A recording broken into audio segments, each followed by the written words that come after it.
Welcome everybody to Sunny Farms. I'm Grayson. Today I want to cover 5 beekeeping mistakes that we've all gone through, and I wanted to share these mistakes to avoid in 2023. First beekeeping mistake that many beekeepers will make is smashing a queen cell before they find the queen. So what can result into this? There's a few different scenarios. First scenario is some beekeepers will smash the queen cell because of swarming. You see, swarming, they'll make another queen cell while they have their queen, but the queen cell doesn't hatch until the colony swarms. Sometimes the bees make an emergency queen cell because they don't have a queen and they're trying to raise a new queen. So before you smash a queen cell, like always, check and make sure you have a queen in your colony first. The second beekeeping mistake that many beekeepers make is indeed smashing the queen. You see, sometimes the queen is not always on the frame and brood. She'll go everywhere. She'll go into your super, she'll go on the sides of the hive body, and then you may see her and you may not see her, and while you're picking up your frame, you might accidentally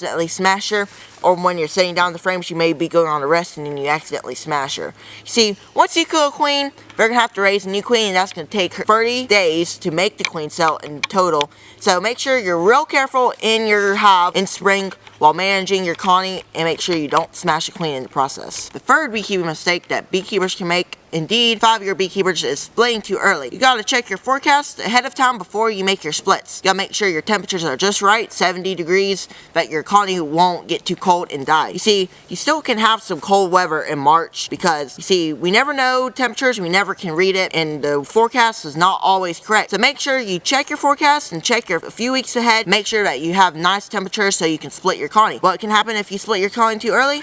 If it gets cold, your bees may get too cold, too much moisture, and they can die. So make sure you don't split too early, and make sure you check your forecast. Fourth beekeeping mistake that many beekeepers should make is not managing your colony enough. Don't inspect your colony every day. That can put too much stress on the bees. But make sure you can inspect every 2 weeks to ensure that you have a good laying queen, make sure they're not going to swarm on you, and make sure you have all your brood, eggs, larvae. Because this is a vital thing that we must do. You see, many beekeepers say that you can get your colonies through 3 years without managing. Well, think about this. You see, bees have been here long before us, so they can live a year probably without managing.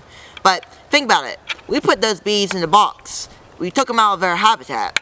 So now it's in our equipment, now it's our responsibility to take care of the bees. So managing every 2 weeks helps us ensure that all the bees are healthy and they're not going to die. So I hope you can understand that little thing is to make sure you manage your colony enough every 2 weeks. Fifth beekeeping mistake that beekeepers can make is not worrying about pests and diseases such as varroa mite, hive beetle, wax moths, and foul brood. See, there's a few cures for all this different stuff, but I'm not going to mention all of it, but I'm just going to mention a few. So for hive beetles, you can use the peppermints, put them in your hive bodies, and maybe it'll deter them away from the colonies because they don't like the peppermint.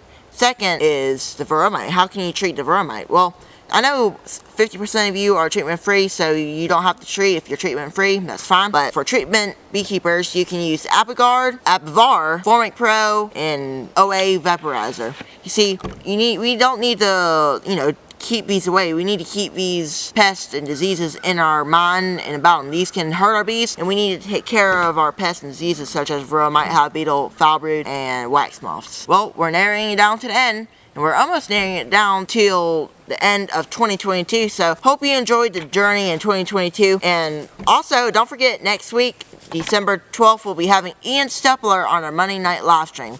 So make sure you turn that notification on. Well, like that, we'll see you on the next video, and thank you for watching.